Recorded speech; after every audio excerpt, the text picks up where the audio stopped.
It's just wonderful to see this level of energy at this stage of the conference. I just want to remind you that we started off by talking about the girl that's on the cover of your program, who we named Naira. And if you recall, we imagined that she dreamed of one day owning her own orchard or starting her own business to sell canned fruit, or maybe her own sewing collective to create her own bags for you to use at your next Global Philanthropy Forum conference. And I asked you the question, as you thought about the tools available to her, maybe access to credit through her cell phone, or access to literacy classes in the market, in the women's market, as you thought about the possible tools that were available to her, despite all the normative challenges, the cultural challenges, the traditions, even the legal structures that might be in her way, whether you thought she would live her mother's life and die her mother's death in childbirth, or whether she would be a leader one day. And I feel like over the last 2 days, 2.5 days, you've answered that question. And you've answered it in a way that gives me an extraordinary sense of hope, and just knowing that you're put both your left brain and your right brain into being part of that solution. You know, both your passion and your smart strategies, and your thoughts about metrics and how to achieve results. So I just to remind us all that when we think about systemic change and when we invest in systemic change, we are investing in Naira. We're investing in Naira. So thank you for all you do. I wanted to thank the people the organizations that have been our strategic partners in the Global Philanthropy Forum. That's Fundación Avina, which you all know well. It's Humanity United. It's the Bill and Melinda Gates Foundation. It's the Conrad and Hilton Foundation. Wasn't the Humanitarian Award last night fantastic?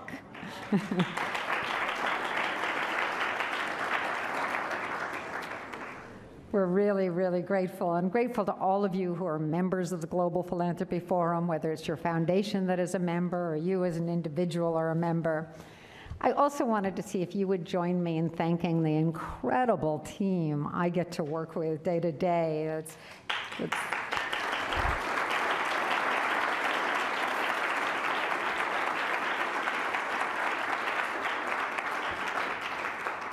They're pretty wonderful. There's Jill, there's Tina, there's Tosha, there's Susie, Ashley, Carrie, Ivan, Katie. We do let a few guys work for us. Phil, Christy, Heidi, Pia, Susanna, Katie, Alistair, and Josh Weisberg from the Aspen Institute came over and joined us as well, as did Eric Boehm.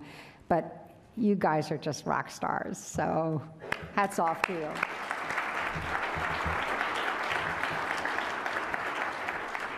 Now, some people did indeed succumb to the volcanic ash, which means that, try as he will, Paul Farmer tried to think of just about every which way, save for a magic carpet, to get to us, but could not. And so what we're going to do is something fun and special instead, and that is that after the panel that comes up on scale and sustainability, Lorene Powell-Jobs is with us. Lorene was to introduce and to moderate and to interview Paul. But Lorene and I are going to join Elliot Donnelly and Natty Davis and a few other really hardy people when it comes to a dance-off. And we're going to hear the music of Vocal Motion again. And they're going to close off, as you know, those were the Namibian singers we heard from 2 nights ago. So we're going to end this conference after this wonderful session with a wonderful opportunity to listen to great music and to dance and to enjoy one another. So I'm looking forward to that moment with you. In the meantime, I want to ask to come up to the stage Jan Piercy from ShoreBank. You know Jan well. Jan will moderate this next panel. She'll be joined by Brian Trelstad, who's the Chief Investment Officer at Acumen Fund. Stuart Rutherford, who you all know of. He's the author of The Poor and Their Money. And Marisa Lago, who's the Assistant Secretary of the Treasury for International Markets and Development. And we're particularly proud to have all of them here today. So please join me in welcoming them.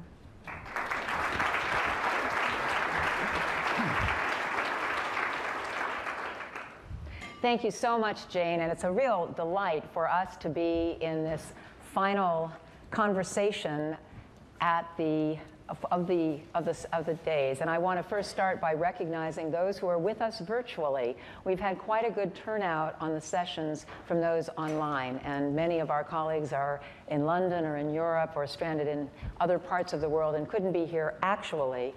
But I do want to acknowledge something we talked about as a group yesterday in getting ready for this panel, which is the inspiring session where we were reminded of the importance of the millennials. Many millennials and others stepped in and were speaking on panels throughout the last few days because heads of organizations weren't here.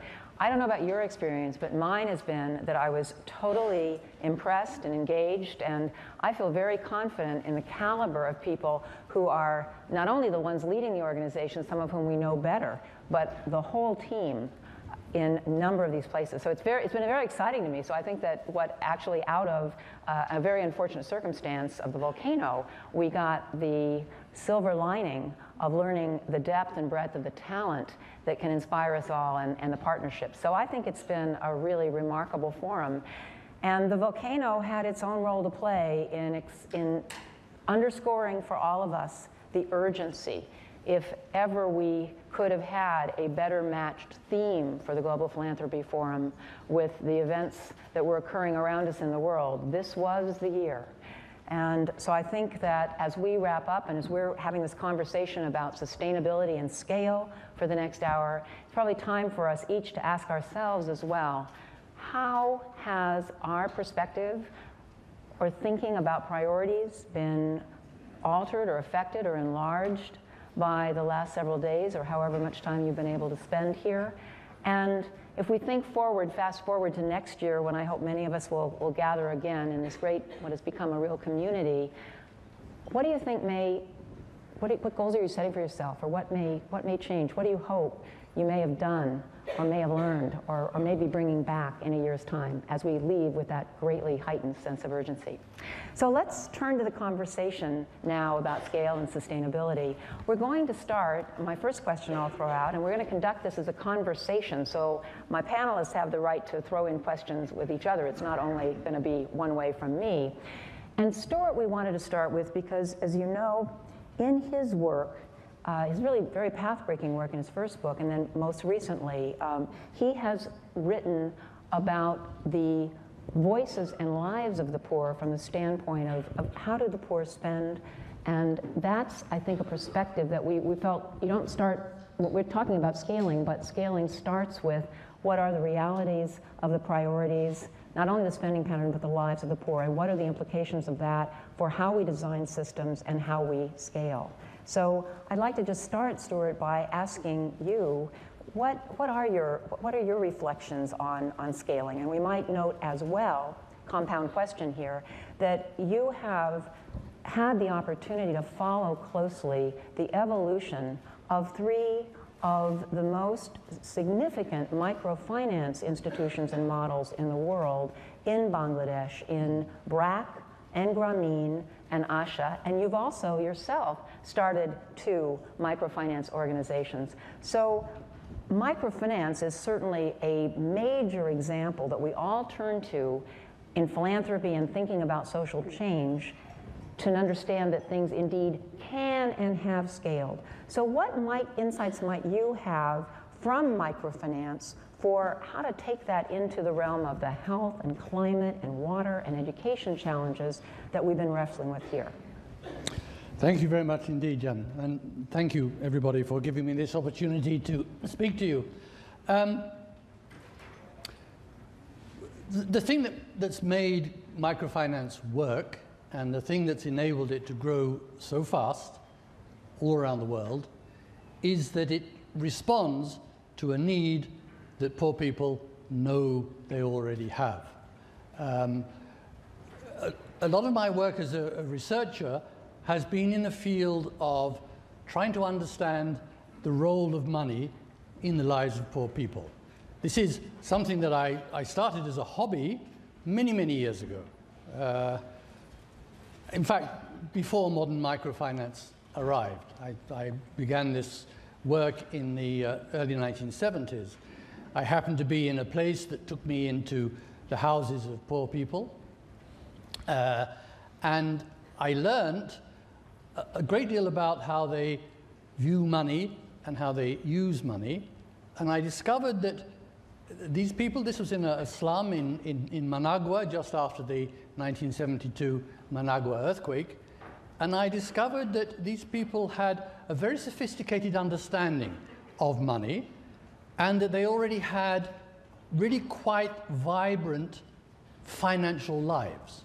What I mean by that is that although you might think that poor people, because they have such little money, would have very little use for financial services, the exact opposite turns out to be true. It is precisely because people are poor that they have an intensive need for microfinancial services, for financial services, one sort or another. Just to give it in very, very simple terms, if you're very, very poor, not only is your income small, it's also irregular and unreliable, probably. If you're a day laborer, if you're a rickshaw driver and you can't drive the rickshaw on days when you can't hire one, for example. So the point about being very poor and earning $1 a day per capita or $2 a day per capita is that that $1 a day or $2 a day doesn't come in regularly, doesn't come in every day. It comes in patches, in lumps.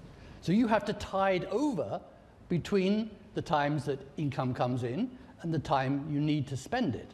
So at the very basic level, you need to make sure that you're able to keep food on the table for your family every day of the week, and not just on those days when you get income. So how do you do that? It means that you have to hold some money in reserve. So you have to save in some way. So you will find all around the world that most people, no matter how poor they are, need to find some place to save. Now, when their child gets ill, or when the child gets, say, an eye infection and needs to have it treated before it turns into something that's going to damage their life prospects, you need to go and get that eye infection treated. You need to go to the pharmacist and buy the antibiotic that will deal with it quickly. Now, if you don't have somewhere to find that bit of extra money, then that you will go without. That daughter may end up losing the sight of that eye, and that's a tragedy. But if you have some savings reserved, or if you have access to somewhere to borrow, even on the small scale, even for the short term, then you will be able to look after that eye infection. That horrible prognosis for your daughter will not take place. Now, around the world, poor people know this. Now, I don't want to romanticize this. I don't want to give you the impression that I think poor people are these wonderful money managers who know all about how to manage money. That's not true. Just because you're poor, you don't lose personality. You know, so amongst the poor, there are people who are lousy at managing money, and there are people who are very good at it, and there are lots of people in between who are moderately good at it, just as with the rest of us. But virtually all poor people that I've ever spoken to do recognize this need to manage money in these very simple, basic ways that I've spoken about, and most poor people regard the management of money as one of life's very important daily tasks. It's something that keeps them awake at night, something that keeps them talking to each other about. So microfinance has grown and became popular largely because it responded to that need that's there, present every day in the lives of poor people all around the world. And I think then we've heard, for example, in the conversation yesterday about water, that inadvertently, when it's provided free, that doesn't carry the incentives for rationing or using it carefully. And so we can look to, I would certainly say, if I wanted to think about how to best structure either access to health or water, I would read Portfolios of the Poor and think about what the thinking patterns are of the poor so that we design systems that both conserve resources, get resources to those who don't have them, but do it on a basis that aligns the incentives with the need to conserve as well as the need to provide. So I think that's very helpful. I'd like to turn, if I could, to Brian. And Brian, though you heard that he's the Chief Investment Officer, he actually also has been part of Acumen from the very beginning, wrote the very first business plan, and then a few years later, Jacqueline was able to lure him away from McKinsey to come in and be an integral part of the team. And Aravind, that we all celebrated last night, in fact, Acumen has had a hand in. And Acumen, I think we're really delighted to have on the panel because this is two dimensions of scaling. In its work, Acumen is focused on how can they, in partnership, help scale remarkable interventions, which, if scaled, could be transformative to the poor. And at the same time, last week, Acumen had its advisory council and board meeting, and it was the theme or the focus was how can Acumen itself scale in order to affect these problems on a larger basis. So, Brian, I'd really like to hear from you what your perspectives are from the standpoint of a fund that's a fund, but is also very much trying to partner, scale, find those transformative points, and intervene. Thank you, Jen. It's a pleasure to be here. When I thought about the title of the session, Scale and Sustainability, I scratched my head a little bit like many of you do, because I think those words are thrown around a lot. And I like to add a word which would be quality or dignity or integrity. So scale and sustainability with some dimension of quality. And I also like to replace scale with large or pervasive. I think we talk a lot about scale without asking ourselves what is the end point. And sustainability really is about enduring or viable models. And as I thought about what in my own life are large and enduring and pervasive things that matter, I thought about my two daughters who are 11 and 8. And as we struggle 2 careers trying to manage a household and grow 2 confident and competent young women, we've turned to 2 pervasive and or large and enduring institutions. The first is Girl Scouts, which is in fact a phenomenal organization that seems to empty my pockets of a couple $100s a year on cookies, but has a phenomenal model. And the second is youth basketball, where I'm a coach. And as I thought about the challenges of the work that we do at Acumen Fund and trying to build large or pervasive interventions that are enduring, sustainability and scale, I thought about the challenges that all enterprises face on that path. And there are really 3 distinct pathways that I've seen in my work, and this may be oversimplifying. But this conversation really is at the nexus of all 3 of those paths. The first is mission. And the Girl Scouts and youth basketball, they charge me a membership fee. But the success of those organizations is the mission, which draws contributions and countless hours of volunteer time. I probably spent 80 hours this winter coaching my daughter's team. And there's no way that that would ever work in the market. It's really about capturing the beliefs of thousands of people around the country. And I say youth basketball is a pervasive rather than a scaled solution because it was just a local little league. But there's a local little league in almost every community. But mission is an important driving force for the work that we do.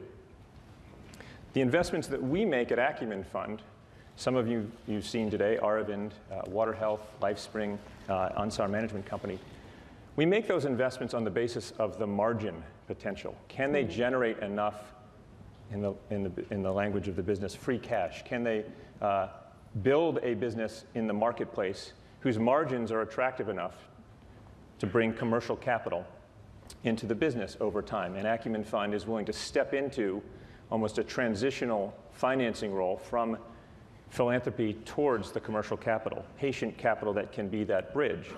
And as we reflect on the way that microfinance really scaled, that from mission to margin is the story, and we're seeing that in many of our businesses.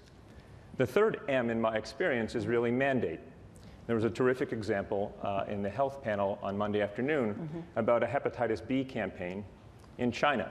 The government of China said that hepatitis B is a big problem, and we are going to require vaccinations. It's a $400 million cost, and everyone under the age of 5 will be vaccinated. The mandate of the government to make it happen is what was essential. There is no way that a mission-driven organization, there's no way that there's a market for vaccinations. The government needs to step up. The challenge that we see for our organizations is that hybrid enterprises have to do all 3 at once or at different stages. And so at what point do you evangelize your solution? At what point do you buckle down and focus To some extent, that 4 of our entrepreneurs are actually here is a colossal distraction because they've got plenty of margin to focus on building. So how do you know when to make sure that Anand Kumar is not distracted by the opportunities of, again, evangelizing his business model to people who could, in fact, help him?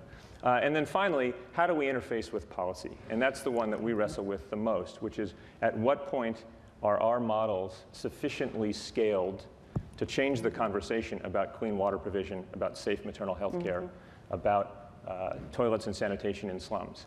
And what we're trying to do with each business is craft a growth path, which is not oversimplified as one or the other, but all 3 and at different stages at different points of their evolution.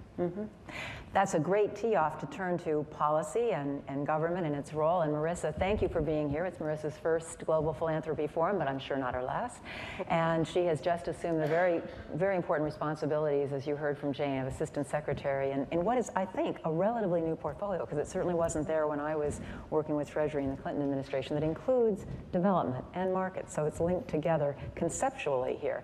And Marisa, I want to point out, because I always think it's helpful when you listen to people to think about the lens through which they're speaking. She herself, her family, her parents came here from Spain and now are back in Spain.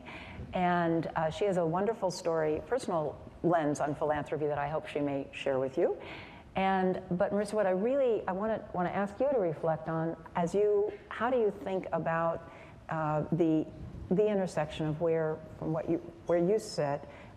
How can you partner with scale philanthropy, and what is the role of policy vis-a-vis, you didn't get to hear the individual discussions, but you certainly are all over at Treasury. I think people here will be very happy to hear more about that engagement, these questions of climate change and water and sustainability. So thank you for being with us. Well, thank you so much. And what I've been struck by is that all of us are operating at entirely different scales, but are facing the same challenges. Many of you may not be aware of how it is that U.S. Treasury interacts in the development world, and it is at a scale that is markedly different than that which has just been discussed, but the pushes and pulls are just the same. If I could pick up on the challenge that Stuart mentioned of managing money, Treasury is intimately involved with how countries manage their money. We have a team of technical advisors that work with countries that either are extremely poor countries or that are post-conflict countries that are emerging from a crisis, and Iraq and Afghanistan, to make sure that the country has in place a central banking system, a tax collection system, the infrastructure of good financial management, so that if that is in place, the country will then be able to have the resources to devote to health, to nutrition, to these other policy areas. I'll note that after the disaster in Haiti, within 3 weeks, Treasury had advisors in Haiti at the request of the central bank governor. He was concerned that because of the shock to the entire financial system, there might be difficulty meeting payroll for the civil servants, who are a very large part of the Haitian economy. That could have led to further instability. And so we have been there working with the tax authorities, working with the public debt authorities to make sure that there is this financial infrastructure in place. And that is part of the same sound financial management that the individual poor families that Stuart works with have to grapple with. Another area where Treasury is involved with the development community, and at an even greater scale, is through the multilateral development banks. The World Bank, the Inter-American Development Bank, you heard from the president, Luis Alberto Moreno, a few days ago, the regional development banks. And this multilateral engagement stems from a firm belief that in addition to the U.S. engaging bilaterally on a country-by-country basis, there is value in collective action. President Obama is committed to this multilateral approach to development. There's a recognition that there's a scale-up factor, a leverage, the same type of leverage that Brian was talking about, getting more bang for the buck. The number that we usually use is that for every dollar that the U.S. contributes to the World Bank, it attracts $26 from other major countries that are contributing to the World Bank. I think the statistic that most resonated for me is the fact that if we look at the impact of the financial crisis, many of us feel it here at home. We feel it on our portfolios, the portfolios of our organizations, but the impact was felt much more harshly in many of the emerging countries, in many of the developing countries. And in 08 and 09, the multilateral development banks pumped $222 billion into 130 countries. That is, to me, almost the definition of scale. But to Brian's point, scale alone isn't enough. It has to be the quality of what is being provided with these funds. And so one of our major agendas as U.S. Treasury with respect to the multilateral development banks is focusing on a reform agenda that calls for transparency so that the donor countries or the recipient countries know, so that civil society is able to have an insight into how the funds are being used. The second is accountability and metrics, and I know that Acumen has been at the forefront of trying to measure the efficacy of development assistance. And then, most specifically, what are policy areas that are of concern?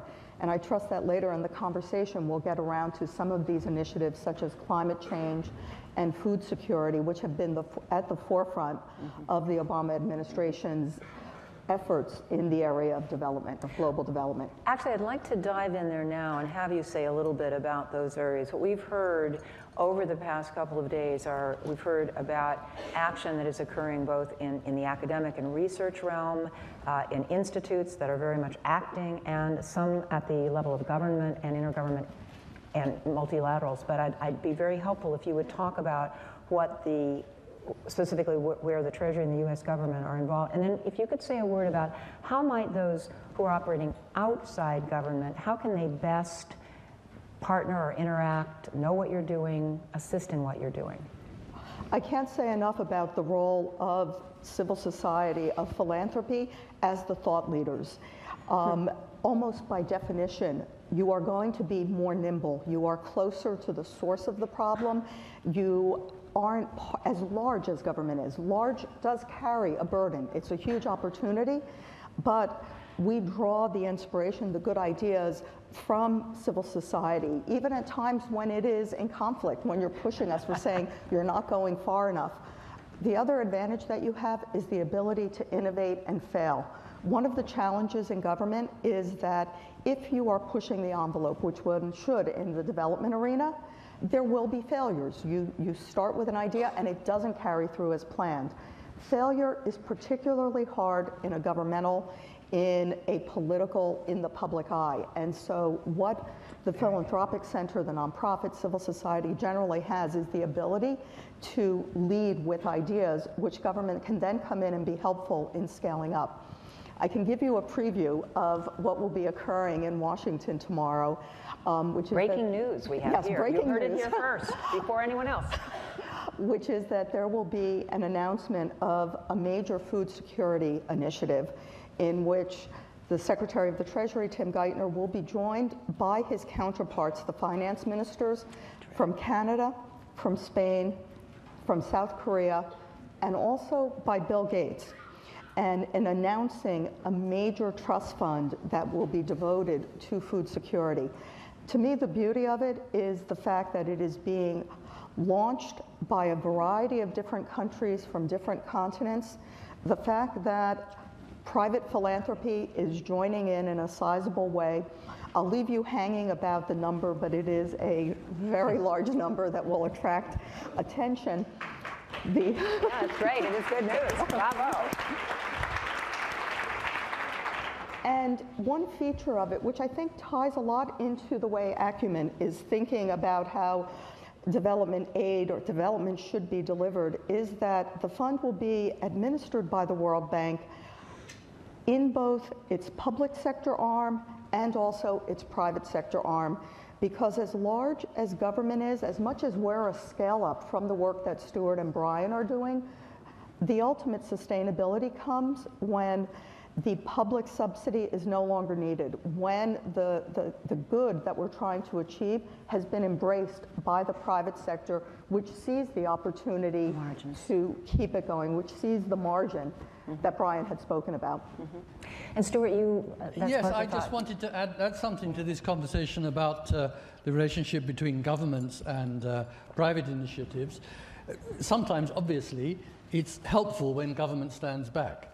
And Bangladesh and microfinance is a good example of that. Some of you may have wondered why it was that microfinance took off first and went to scale first in Bangladesh, rather than its bigger next-door neighbor, India, where there is an even larger pool of poor people.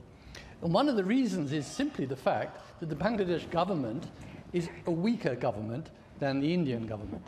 And whereas the Indian government had in place a whole series of well-meaning checks on what financial institutions could do and who could set themselves up as a financial institution, Bangladesh either didn't have those checks in place or had them, but the state was not powerful enough to enforce them. That gave space for people like Dr. Yunus, for people like Fazle Abid of BRAC, Shafiqul Chaudhry of ASHA, to push ahead with new initiatives which were on the boundary of what was really legally acceptable. But it gave them the space and the time to bring it to scale, by which time the government was able to recognize that these really were successful interventions, and the Bangladesh government then became incredibly proud of these organizations. So sometimes the role of government is creating the space for... Absolutely. Brian. Well, when Stuart talked about the lumpiness of cash flows and income among the poor, I immediately thought forward to the lumpiness of the cash flows of the food security grants that will find their way into the businesses and to the NGOs that will implement them. And from an investor perspective, that's one of the more challenging things that we find. We've invested in several malaria businesses, and there are billions of dollars a year now spent on commodities for malaria, many of which are given away, which is a good thing for from a public health perspective. But if you're operating a small business and you're depending on your production for next year, which means how many people you'll hire and how much raw material you're going to buy, on a forecast in Geneva, God bless you. The sort of inability or difficulty with which the multilateral organizations have been able to accurately predict demand from, say, Global Fund commodity forecasts, whether it's nets or ACTs, has wreaked havoc up and down the supply chain. And when those small enterprises, which are trying to do the good work of providing those commodities, many of them in Africa, appeal to a higher authority about, can we get some help, can we get some subsidized loans, can we get a grant to carry us through a difficult period, the walls between the government, the private sector, and philanthropy become almost impenetrable. And so as we think about these hybrid value chains, we need to think creatively about ways to support private sector institutions which are feeding into government and public sector markets. And you were saying, Brian, that even it's the dialogue as well, because when Acumen goes to talk to the World Bank Group, which has lots of interest in what you're doing, but you are, the World Bank side is looking at it, they're looking at working directly with governments, and you're more market to them, but then you go to the International Finance Corporation, which is the private sector side, and you're not quite margin enough for them, so you kind of fall in the middle. So I think we stand in Pennsylvania Avenue and scream. Right between. So one of the things I think we all need to do is to get cannier about how we open these dialogues. And I want to say, I give great credit, the Global Philanthropy Forum, in the first years we didn't have the participation that now we do from Inter-American Development Bank, World Bank Group, IFC, others. And I think that's part of the answer to over time be sure that we have you among us, so that we can really, when you can build those relationships even at a personal level, then it can really help. But Marisa, to that point, if I could pick up on it, the interaction between the smallest and the biggest, there's always a chasm there. So what are the effective ways to overcome it? Because we share the same goal. We have different tools available to us, but there is that friction at the boundary. And I think part of it is to think of who are the best interlocutors. The smallest of the smallest philanthropy is unlikely to be as effective knocking at the World Bank's door. But we know that we have larger organizations that are more used to speaking the large MDB language, who are more used to speaking the private sector language. So I think that's the first. I think the second is working with the countries in which your organizations, or where your organizations have programs. Because if you think about it, the multilateral development banks are funded by governments, and the recipient countries are represented there. And so the smaller countries that are the recipients of the aid can be very good interlocutors with the donor countries. And I want to toss out a particular challenge here. One of the things that the group of 20, the heads of state of the G20 as it's called, identified that there is a real gap in financing for small and medium-sized enterprise. Yes. Not at the smallest level, Stuart, that you're working with, but with the SME sector. The finance ministers, in putting their heads together, realized that they didn't have the answer about how to bring it to scale. And so I anticipate that in the coming months, you're going to see an announcement of a global SME challenge. The group put its head together and said, we need to ask civil society, the private sector, the NGOs, what are mechanisms that work? We don't yet know what it is. And it actually is rather unique to see governments hosting a competition to acknowledge that they don't have the answer. But I do think that some of the solutions will come from the folks in this room and your organizations. As I said, I anticipate the announcement will be in the next few months and would very much welcome solutions, suggestions from folks in the room. So watch that space.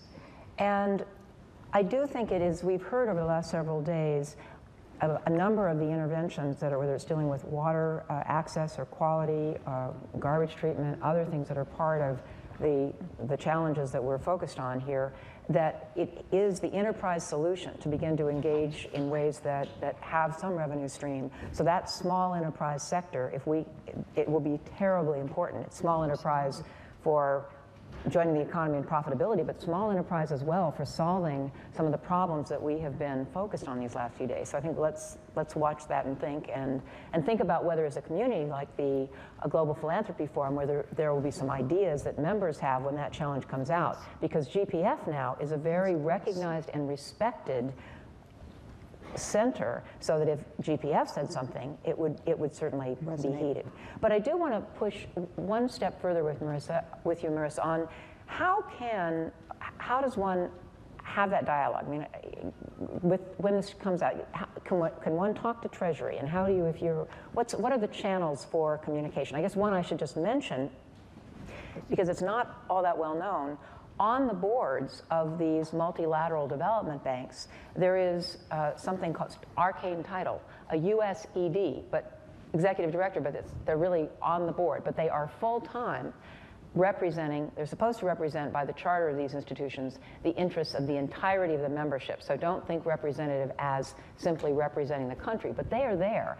And in fact, in the offices of each of these, they have a representative from Commerce that's supposed to deal with smaller enterprises. So there are, throughout the structure of government, there are access points that may not be as well known as they should be to facilitate bringing your work, the work of those here, to the attention of those who could then think about it in relation to policy and scale. Right, I wouldn't, for all that I mentioned before that government operates at a large scale, don't let that put you off. To Jan's point, there is in each of the multilateral development banks, there is a US executive director, but it's not just one person. No, they have staff as well. There are representatives from USAID, and those are folks whose job is, whose mission is to make sure that the development bank is as effective as can be. Within the main Treasury Department itself, one of the areas that reports to me is the Debt and Development Office. I'll mention the debt portion of it for a second. The relief of debt for the most heavily indebted poor countries is another critical step along the way to effective development. The third area that I would note is an increasing realization of the importance of civil society organizations in even the structure of these trust funds. I mentioned before that there will be the announcement tomorrow of this fund for food security. From the very beginning in structuring it and thinking about the governance, it was clear that there was a commitment to having a role for civil society. And so I think that keeping up your advocacy is extremely important. Advocacy both directly in outreach and also advocacy because government is a political creature, advocacy through your elected representatives, making sure that they understand the importance to you and your constituency of this role of U.S. government, understanding or making sure that they understand how much the dollars that they appropriate, because it is ultimately our taxpayer dollars, how important it is to your membership. Certainly from Treasury's perspective, development is absolutely integral to U.S.'s national security and to our economic growth, that it's not, quote, just philanthropy, it's far broader than that. Mm-hmm. But Marisa, aren't these institutions in a replenishment process now so that Congress will have to, the amount that the United States puts into these institutions, political point, has an effect on our influence and our ability to move policies forward that are priorities to us?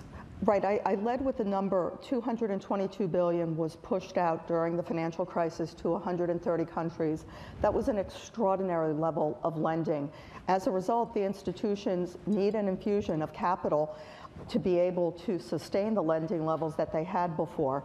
And we are working as an integral part of providing more capital, making sure that there is reform within the institutions. We are driving food security, climate change, focusing on the poorest of the poor, together with reforms on transparency and accountability. But it ultimately will come back to Congress, who will have to authorize and then appropriate these funds. And this is something that we are working on. We're in daily contact with the Hill on this, but there is nothing like an advocacy community. Also, as I said before, expressing to your congressional representatives the importance and the gratitude that we have for the funds that they provide multilaterally. Mm-hmm. Brian, you look like you had a follow-up thought there. No? Okay, very good. And this has been a bit U.S.-centric as we focus on the U.S. Congress, but the point is broader than that because every country who's a member, and some of the countries combined into what's called a constituency, some director positions represent more than one country, they're quite accessible and amenable to dialogue with those who are effective in their countries. Some of the smaller countries, as you made the point, are more accessible. So if your philanthropy has you engaged in particular places, consider whether there's a policy dimension that consider those avenues of all the regional development banks and as well as the World Bank. I think that can be, as we talk about scale, affecting policy is one very, very important lever of scale. We were talking last night when we were preparing for this about some of the hazards of maybe moving too fast to scale. And we've heard some very good points over the several days of people who've been willing to be candid about organizations that sort of stretch too far, too fast, either geographically or in their reach. So what are your insights, any of you would care to comment about the interplay between sustainability and scale? That's probably the most vexing problem that our companies face right now. We often invest in businesses that have one or two systems going, one or two services operating, and anyone can run toilet in a slum if it's a single unit with several people in kind of corporate overhead and make it look reasonably good. But as you begin to expand the number of units and you dilute your marketing and your management attention across a number of systems, it becomes harder and harder to think about each unit and whether or not it's on the path towards scale. So every one of our businesses where we've come in and we've been sort of the aggressive, although we call ourselves patient capitalists, we're sometimes ambitious with the entrepreneurs about what they could do to scale up their businesses. There's an inflection point where you have to get enough systems out there beyond just the single pilot and stop and take a step back and ask the question of, is it working?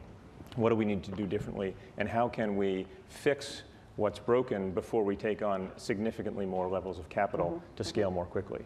And that's oftentimes not something that the businesses do. And there are many social enterprises that race to scale and then realize they haven't built the foundation underneath them that they need to sustain themselves. And so it's different business by business.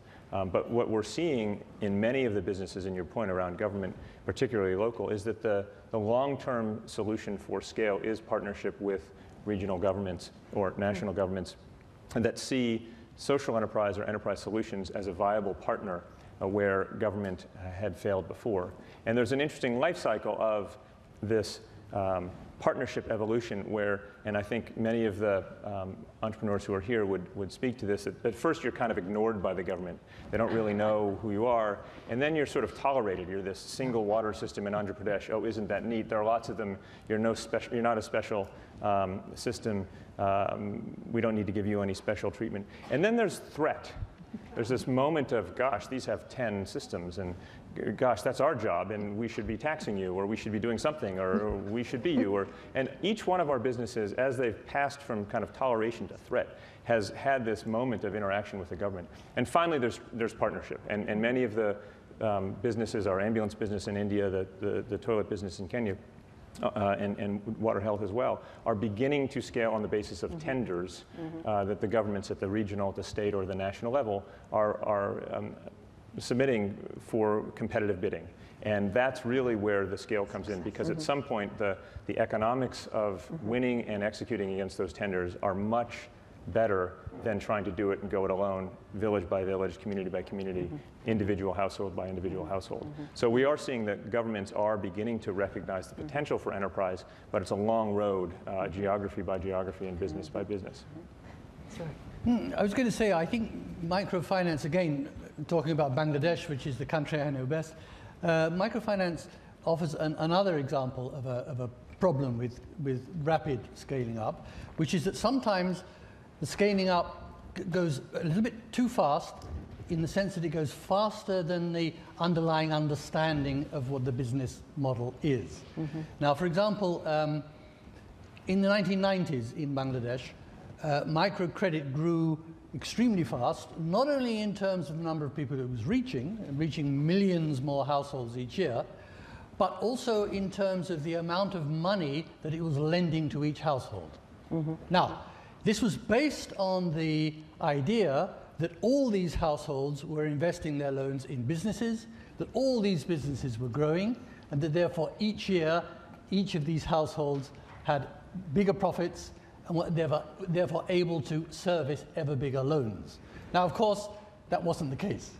But it took a near crash before that was discovered. And that crash took place at the end of the 1990s. It was aggravated by some extremely severe flooding that Bangladesh suffered in 1998. But in the end, it had a good outcome, because in the end, it caused the major microfinance organizations to change their plan. And perhaps the greatest example of it is the flagship organization itself, Grameen Bank, which shifted from Grameen 1, as they now call it, to Grameen 2. Grameen 1 being the period in which they were almost exclusively microcredit providers, in which they believed that all the credit was going into micro-enterprise growth, to Grameen 2, where they recognized that people also needed savings. And this has totally transformed Grameen Bank to the point that today, Grameen Bank's savings portfolio is something like 1.35 times the size of its loan portfolio. So you can see that Bangladeshi households are using the Grameen Bank more these days for saving than they are for borrowing. On this issue of growing too quickly, I think a challenge that I wanted to toss out to the group, an area where we have to grow quickly because the need is so large, is in the area of climate finance.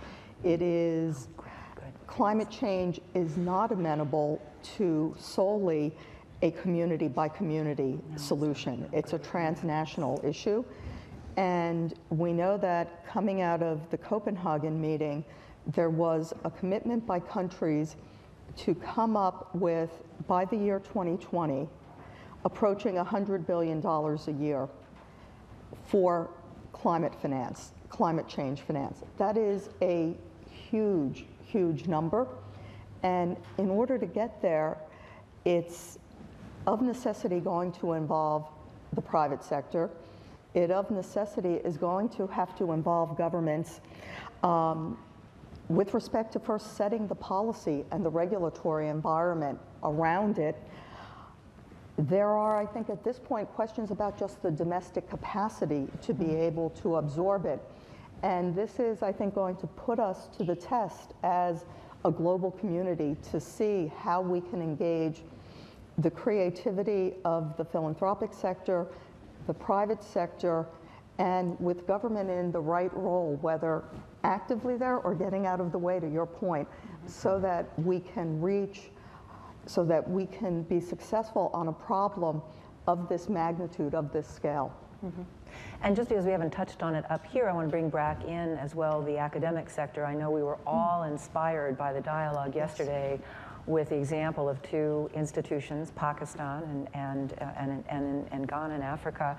And I was really reflecting how this could all be accelerated by thinking about the stress on service, and that those universities have made a particular point, as do many others around the world. But I think we have to accelerate the focus inside the universities, and the requirement for service. These are the global climate change, the many challenges that we involve the millennials in, and those who are coming in the pipeline, because they don't have the time. They don't have all the time in the world. We don't have all the time in the world. And so I think that that's my mind has gone to that interplay between the role of the academic institutions and enlightened leaders in academia and how we partner with them as well. And there's certainly a great receptivity out there to going and talking on campus and being involved. But I think somehow that's an element of this equation of scaling.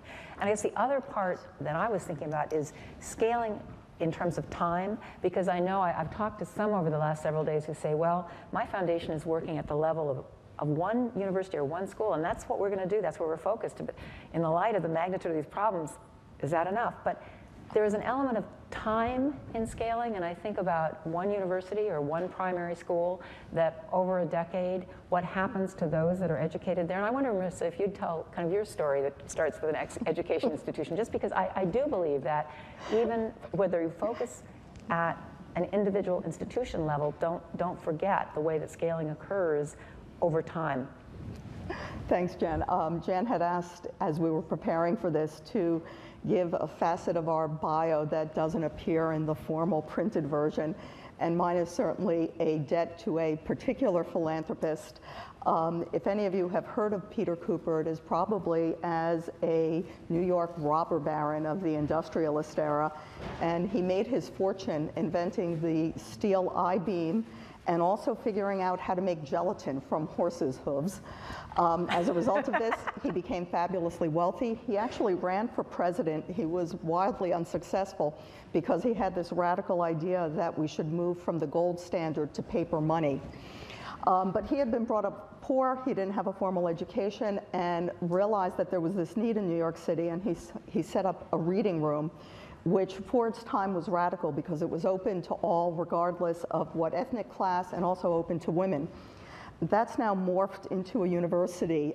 It's an unusual university in that it only teaches art, architecture, and my school, engineering. It's a super competitive university because you get a fabulous education, but I don't kid myself, it's also competitive because it's remained 100% free, which is quite a bargain. And if you're in New York City and if you look at the folks who are driving the cabs or who are emptying your trash baskets in the evening, it's a very good bet that the luckiest of their kids are going to school at Cooper Union, because as a philanthropist, he invested wisely, and as far as sustainability, he invested in the land underneath the Chrysler building. And so that building is continuing to provide the rent stream that gave an education, that gave a start on the American dream to folks like my husband and me. Great, that's a wonderful story. I'll invite you to do any final shots before the audio takes over, right? Yes, or before we open it up to comments and questions from the audience in our final remaining moments. No, I think this point, and that's a nice segue, that we try to scale individual institutions, but oftentimes replication of the model is a faster way to get to scale. WaterHealth has 300 some odd systems in India, but there are 1,000 that have come online since they were launched into the market, and competition and adaptation are important. And inspiration is as well. I thought of yesterday at lunch, Patrick was so inspiring, and I don't know what the plan is to scale that institution within Ghana, but I can easily imagine some of you or others who heard him thinking about, I want to do the same, and that these models need to be as inspiring as they need to be replicable. It's an important part of the way we think about each business that we invest in. Stuart, perhaps I'd very quickly like to take up something that you mentioned at the beginning, but we didn't follow up, which is this whole question of the ability to pay by poor people. And I want to refer to that again in the context of microfinance, but rather than talk about loans and the prices of loans, I'd rather turn it on its head and talk about savings. Because some of the people that I've come across in the research that I do pay to save. In other words, they take a negative interest rate on their savings. And you will find this in many, many countries around the world. Now, why on earth would someone take a negative interest of, say, 20% a year on savings? Is it that these people are stupid, don't know what they're doing? No, it's not at all. It's simply a reflection of the absence of appropriate tools to allow them to save in safer and more profitable ways. And let me put a human face on this. I'm talking now about some slum dwellers in the Indian town of Vijayawada in southern India who use a local peripatetic deposit collector. This is a woman who goes around and collects immensely small amount of money on a daily basis from her clients in the slums. And these are all very poor households. And mostly her clients are women. And the women will put in, say, 5 cents a day. And they put in 5 cents a day for, say, a period of 6 months. And then at the end of the 6 months, they get all that money back, less a fraction. And that fraction goes to pay the deposit collector for offering this service. So these people are, as you see, accepting a negative return on their savings. Why should they do this? Listen to what they say. They say, my husband is a coolie in the market. Sometimes he gets work, sometimes he doesn't. He thinks that looking after the children is my responsibility, not his. When it comes to the beginning of the school year, we have to come up with a lump sum of money in order to make sure that we can buy the uniform, the books, pay some fees for the schooling for the following year. There is no way that I can rely on my husband as a partially employed coolie in the market to come up with that kind of money at a specific point in the year. So what do? I go with this deposit collector. Her name happens to be Jyoti. I go with this deposit collector. I put a tiny bit of money out of my housekeeping every day with her. I time it so that I take the money back at the beginning of the school year. Out that money comes. I buy the books, I buy the uniforms, I pay the fees. My children are in school for another year. And if I have to pay 15% of the total amount I save with Jyoti in order to have that satisfaction of mind that I can do that for my children, to me that's a bargain. Wow, wow. Final thoughts?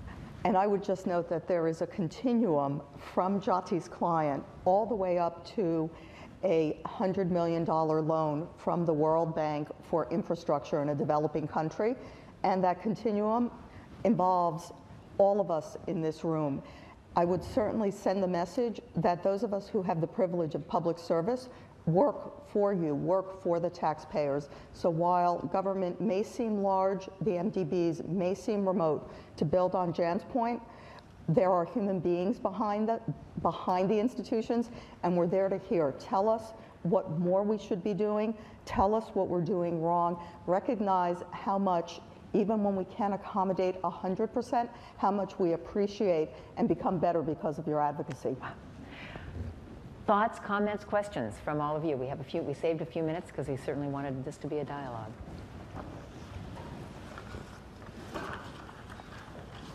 I can't believe in this. Okay. Go ahead. I don't know whether you have a microphone. So here the microphone is coming over to you. A related question for Brian and Stuart. So Stuart, of the various models that you guys invest in, I'm going to ask you a terribly unfair question, which is, which of them do you think has the potential in the next 5 or 10 years of greatest scale and impact?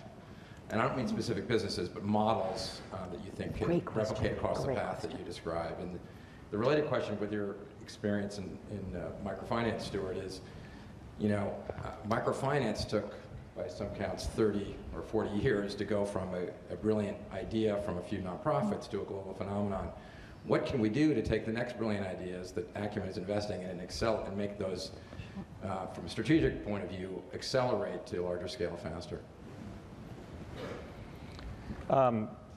We're pretty keen on a couple of our new energy investments. There's a recency bias to we do a portfolio forced ranking every 6 months, and the most recent investment is always at the top. And then they sort of settle down to where they should have been all along.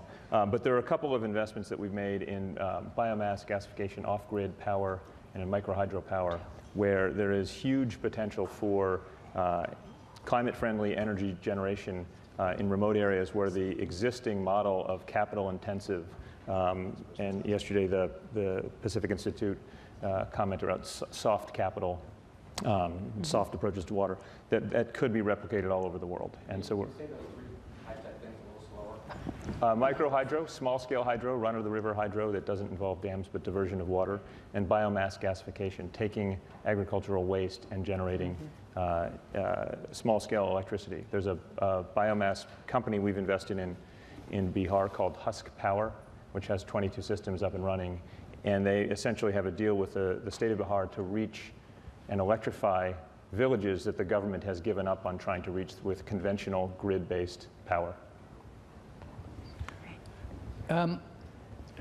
Yes, in microfinance, potential rapid growth areas coming up, I think there's lots of them, and I'd like to preface this by saying that just because microfinance has gone to scale in this very, very big way and is present in most countries around the world, it doesn't mean to say that there isn't lots of room for smaller initiatives to start and explore new aspects of it, because there are all kinds of specialist microfinancial services. There are all kinds of ways of tweaking existing microfinancial services that need a lot of research, and they really need practical research. They need piloting.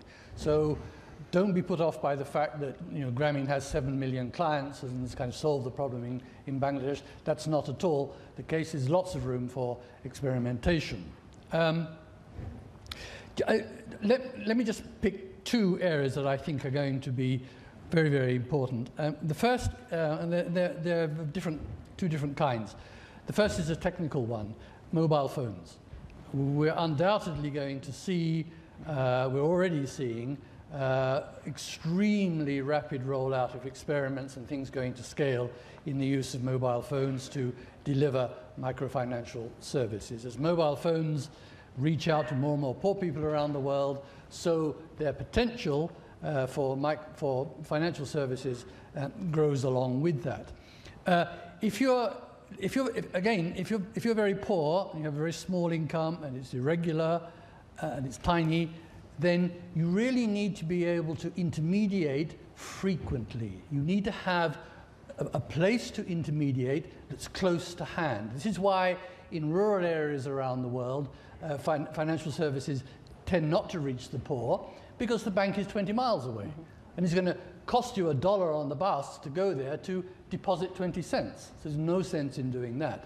So overcoming the problem of distance is an essential question for microfinance. And of course, of all our modern technologies, mobile phones are essentially the one that banishes distance.